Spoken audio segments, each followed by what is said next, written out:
In the winter of 1942, a desperate woman named Margaret Thornfield traveled by train from Chicago to the modest house on Arctic Crescent in Virginia Beach. She carried with her a photograph of her son Robert, who had vanished 3 years earlier during a routine military training exercise. What she discovered in that small consultation room would shatter everything she thought she knew about death, the afterlife, and the mysterious realm that exists between our world and whatever comes next. Edgar Cayce, lying motionless on his worn leather couch, would deliver a reading that revealed one of the most disturbing spiritual truths ever channeled through his unconscious mind. Before we jump back in, tell us where you're tuning in from, and if this story touches you, make sure you're subscribed, because tomorrow, I've saved something extra special for you. Margaret had come seeking closure, hoping to understand what had happened to her 23-year-old son, who had simply disappeared without a trace during what should have been a routine training mission in the Nevada desert. Military officials had declared him missing, presumed dead, but offered no explanation for how a healthy young soldier could vanish so completely that not even his dog tags were ever recovered. What Cayce revealed in his trance state that cold February afternoon would introduce Margaret to a spiritual reality more complex and terrifying than anything she had ever imagined. According to the reading transcribed by Cayce's secretary Gladys Davis, Robert Thornfield was neither fully alive nor completely dead. His soul, Cayce explained, had become trapped in what he called the borderlands, a twilight dimension that exists between the physical world and the spiritual planes. The young soldier had died during the training accident, but his consciousness had become ensnared in this intermediate realm, unable to move forward into the light of the afterlife, yet cut off from returning to earthly existence. The mechanism behind this spiritual imprisonment, as revealed through dozens of similar readings throughout the 1940s, involved what Cayce termed unresolved earth attachments. When individuals died suddenly or traumatically without completing their spiritual lessons or releasing their deep emotional bonds to physical life, their souls could become anchored in this liminal space. Rather than ascending to higher planes of existence or reincarnating into new bodies, they remained suspended in a dimension that Cayce described as neither here nor there, watching the living world they could no longer participate in while being unable to access the spiritual growth available in the afterlife. During the war years, as thousands of young men died suddenly in combat, Cayce's readings began revealing an unprecedented number of trapped souls. Family members would arrive at his Virginia Beach home seeking answers about loved ones who had died in battle, only to discover that death itself was far more complex than anyone had previously understood. The readings consistently showed that souls who died with intense fear, unfinished business, or desperate attachment to earthly concerns could become locked in these borderlands for decades, sometimes even centuries. What made these revelations particularly disturbing was Cayce's description of the trapped soul's experience in this intermediate realm. Unlike the peaceful rest that most people imagined death would bring, these souls remained conscious and aware, able to observe the physical world, but powerless to influence it. They could see their families grieving, watch their children growing up without them, witness the passage of years and decades, but could neither communicate with the living nor progress to whatever spiritual destiny awaited them on the other side. The conditions that led to this spiritual imprisonment, according to Cayce's documented readings, were both specific and tragically common. Soldiers who died in terror, mothers who perished in childbirth while desperately clinging to their newborns, individuals who died with deep guilt or unresolved conflicts, and those who passed away while completely unprepared for death's reality, all risked becoming trapped in these borderlands. The intensity of their emotional attachment to physical life created what Cayce described as spiritual anchors that prevented their souls from moving forward on their eternal journey. In reading after reading throughout 1943 and 1944, Cayce revealed the heartbreaking details of how these trapped souls experienced their imprisonment. They retained their human personalities and memories but existed in a state of constant longing for a life they could never reclaim. They could observe but never participate, remember but never create new experiences, love but never express that love to those they had left behind. The psychological torment of this existence, according to Cayce's revelations, often intensified over time as the trapped souls watched decades pass while remaining powerless to change their situation. Margaret Thornfield's son Robert, according to his reading, had died instantly when a training aircraft crashed in the desert, but his soul had refused to accept this reality. His deep love for his mother, his unfulfilled dreams of marriage and family, and his terror at the moment of death had combined to create what Cayce called a spiritual web that held him captive in the borderlands. The young man's consciousness remained fully intact, aware of his death, yet unable to move beyond it, watching his mother's anguish while being powerless to comfort her. The scope of this phenomenon, as revealed through hundreds of Cayce's readings during and after World War II, was staggering. The psychic consistently reported encountering souls who had been trapped in these intermediate realms for extraordinary lengths of time. Civil War soldiers still wandering the spiritual battlefields where they died, victims of the 1918 influenza pandemic suspended in states of fearful confusion, settlers who perished in the wilderness still searching for the families they never found. The borderlands, according to Cayce's revelations, contained multitudes of souls spanning centuries of human history. What made these readings particularly compelling was their consistency across hundreds of different cases. Regardless of when or how individuals had died, the trapped souls all exhibited similar characteristics. They maintained their earthly personalities and concerns, remained emotionally attached to people and places from their physical lives, and experienced time differently than either the living or the fully transitioned dead. Most significantly, they all shared a common inability to understand or accept the reality of their situation, which, according to Cayce, was precisely what kept them imprisoned. The spiritual mechanics behind this entrapment, as explained in Cayce's most detailed readings on the subject, involved the soul's refusal to release its identification with physical existence. At the moment of death, consciousness naturally begins to withdraw from material concerns and expand into higher spiritual awareness. However, when this process is interrupted by intense fear, attachment, or denial, the soul becomes frozen at the threshold between worlds, neither fully incarnate nor completely transcendent. Cayce's readings revealed that these trapped souls often gathered in spiritual communities within the borderlands, drawn together by similar circumstances or shared experiences of death. Battlefield casualties would cluster around the sites where they had died.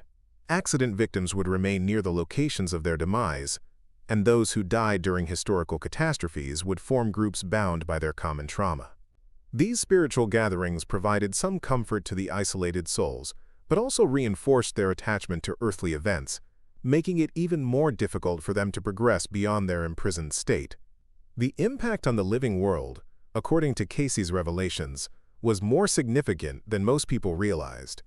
The trapped souls, desperate attempts to communicate with their loved ones, often manifested as what people interpreted as hauntings. Preparing and narrating this story took us a lot of time, so if you are enjoying it, subscribe to our channel. It means a lot to us. Now, back to the story. Unexplained phenomena, or psychic disturbances.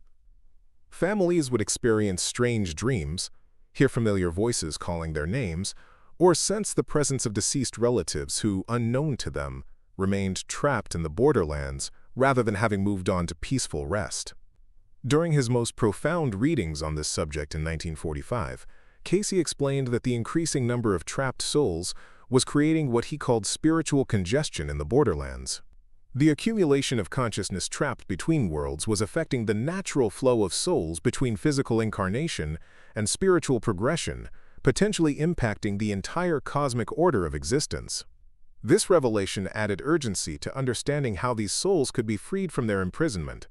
The liberation of trapped souls, according to Cayce's guidance, required intervention from both the spiritual and physical realms. Prayers, forgiveness, and loving release from living family members could help dissolve the earthly attachments that held souls captive. However, the most crucial factor was the trapped souls' own willingness to acknowledge their death, forgive themselves and others, and surrender their grip on physical existence. This psychological and spiritual transformation often required decades or even centuries of gradual awakening within the borderlands themselves. Cayce's readings revealed specific techniques that could help trapped souls find their way to freedom. Meditation focused on sending light and love to deceased relatives could reach across the dimensional barrier and provide comfort to imprisoned consciousness. More importantly, living family members needed to genuinely release their deceased loved ones, giving them permission to move on rather than unconsciously holding them back through intense grief or refusal to accept their death. The case of Robert Thornfield became one of the most documented examples of successful soul liberation in Cayce's files. After Margaret received her initial reading in 1942, she began following Cayce's guidance for helping trapped souls find freedom. She spent months in prayer and meditation, consciously releasing her son from any obligation to comfort or protect her, forgiving herself for any guilt she carried about his death, and sending him mental messages of love combined with permission to move forward on his spiritual journey. In a follow-up reading conducted in 1946, Cayce reported that Robert's soul had finally accepted the reality of his death and released its attachment to earthly concerns. The young man had moved beyond the borderlands and into higher planes of spiritual existence, where he could continue his soul's development. Margaret reported that she had experienced a profound dream the night of his liberation, in which Robert appeared to her radiating peace and joy, thanking her for helping him find his way home. The broader implications of Cayce's revelations about trapped souls extended far beyond individual cases of spiritual imprisonment. His readings suggested that humanity's understanding of death and the afterlife was fundamentally incomplete, with most religious and philosophical traditions failing to acknowledge the complex transition process that consciousness undergoes when leaving physical existence. The borderlands phenomenon revealed that death was not a simple binary between life and afterlife, but rather a complex journey that could be interrupted or delayed by psychological and spiritual factors. As the post-war years brought increasing interest in psychic phenomena and communication with the dead, Cayce's teachings about trapped souls provided crucial context for understanding these experiences. Many alleged ghost encounters, channeling sessions, and mediumistic communications were actually interactions with souls imprisoned in the borderlands rather than spirits who had successfully transitioned to higher planes. This distinction was crucial because trapped souls often carried the same fears, limitations, and misconceptions they had possessed in life, making their communications unreliable guides for spiritual truth. The prevention of soul entrapment, according to Cayce's later readings, required preparation during physical life that most people neglected. Regular meditation, spiritual study, emotional healing, and the cultivation of non-attachment to material possessions and relationships could help ensure that consciousness would flow smoothly through the death transition. Most importantly, individuals needed to develop a clear understanding of death as a natural spiritual process rather than a tragedy to be feared or resisted. Cayce's documentation of the borderlands phenomenon also revealed the importance of how societies approach death and dying. Cultures that helped individuals prepare for death through spiritual education and supported families in releasing deceased loved ones experienced fewer cases of soul entrapment. Conversely, societies that denied death's reality or encouraged excessive attachment to the deceased inadvertently contributed to the spiritual imprisonment of departing souls. The healing work required to address the trapped soul's crisis, according to Cayce's readings, involved both individual and collective efforts. Individuals could help by learning to approach death without fear, maintaining healthy relationships with deceased loved ones, and developing spiritual practices that promoted non-attachment. On a collective level, humanity needed to evolve its understanding of consciousness, death, and the afterlife to include recognition of the borderlands phenomenon and knowledge of how to prevent and resolve soul entrapment. Throughout the 1950s, as Cayce's health declined and he prepared for his own death, his readings about trapped souls took on even greater depth and urgency. He began revealing that the number of imprisoned souls was reaching critical levels, potentially affecting the spiritual evolution of humanity itself. The accumulation of consciousness trapped between worlds was creating energetic blockages that impeded the natural flow of reincarnation and spiritual progression, threatening to disrupt the cosmic processes through which souls learn and grow. The prophetic dimensions of Cayce's trapped souls revelations became increasingly apparent in his final years. He predicted that humanity would eventually develop the spiritual technology necessary to systematically locate and liberate imprisoned souls, transforming this rescue work from individual efforts into organized spiritual missions. He foresaw a time when advanced psychics would work in teams to map the borderlands, identify trapped souls, and guide them toward freedom through sophisticated spiritual techniques. The validation of Cayce's trapped souls revelations continues to emerge through various fields of research and experience. Near-death experience accounts often describe encounters with confused or frightened souls who seem lost between dimensions. Paranormal investigators have documented cases that align perfectly with Cayce's descriptions of spirits trapped by emotional attachments and unresolved conflicts. Therapeutic approaches to grief counseling increasingly recognize the importance of helping families release deceased loved ones rather than maintaining bonds that might impede their spiritual progress. The practical applications of Cayce's insights about trapped souls have transformed how many people approach death, dying, and bereavement. Hospice workers report using techniques derived from his readings to help dying individuals release their attachments and transition peacefully. Grief counselors incorporate practices designed to help families maintain loving connections with deceased relatives, while avoiding the emotional bonds that might contribute to soul entrapment. Meditation teachers offer specific practices for sending light and liberation to souls who may be trapped in the borderlands. The contemporary relevance of Cayce's trapped souls revelations has only intensified in our modern world. The increasing disconnection from spiritual traditions, the denial of death's reality in youth-obsessed culture, and the intensification of material attachments all contribute to conditions that make soul entrapment more likely. The psychological trauma associated with sudden deaths from accidents, violence, and medical crises creates exactly the kind of spiritual shock that Cayce identified as a primary cause of borderlands imprisonment. The global implications of the trapped souls phenomenon, as revealed through Cayce's extensive documentation, suggest that addressing this spiritual crisis requires coordinated international efforts. Just as public health initiatives work to prevent and treat physical diseases, humanity needs to develop spiritual health programs designed to prevent soul entrapment and liberate trapped consciousness. This work represents not just individual healing but a crucial component of collective human evolution. The legacy of Edgar Cayce's revelations about souls trapped between worlds continues to influence spiritual understanding and practice around the globe. His detailed documentation of this phenomenon provides both a warning about the complex dangers of the death transition and a roadmap for helping imprisoned souls find their way to freedom. The practical techniques he channeled for preventing entrapment and facilitating liberation offer hope that even the most deeply trapped souls can eventually find their way home to the spiritual dimensions where their growth can continue. In our increasingly complex modern world, where sudden death has become more common and spiritual preparation for dying has become increasingly rare, Cayce's teachings about the borderlands take on prophetic significance. His revelations provide essential knowledge for navigating the death transition successfully and offer powerful tools for helping trapped souls find liberation. The ultimate message of his trapped souls readings remains both sobering and hopeful. While death's journey can indeed become a prolonged imprisonment for unprepared consciousness, understanding and compassion from both sides of the dimensional divide can ultimately set even the most deeply trapped souls free.